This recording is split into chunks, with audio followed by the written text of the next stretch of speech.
నేనైతే ఏం చెప్తానంటే వ్యక్తిగతంగా సాధ్యమైనంత వరకు సంకటహర చతుర్థి వ్రతాన్ని ప్రతివారు సంవత్సరంలో ఒకసారైనా చేసుకోవడం అలవాటు చేసుకోవాలి. నేను ఎందుకు ఈ మాట అంటున్నానంటే, వేదవ్యాసుడు దేవీ భాగవతం చేస్తూ ఒక మాట అంటాడు, కాలో హి బలవాన్ కర్త సతతం సుఖదుఃఖయో నరాణం పరతంత్రాణం పుణ్య పాపానుయోగత.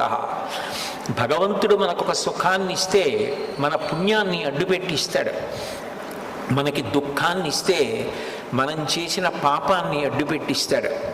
నేను చేసిన పుణ్యమేదో నాకేం తెలుసు, నేను చేసిన పాపమేదో నాకేం తెలుసు, అనుభవంలోకి వచ్చేశాక తెలుస్తుంది.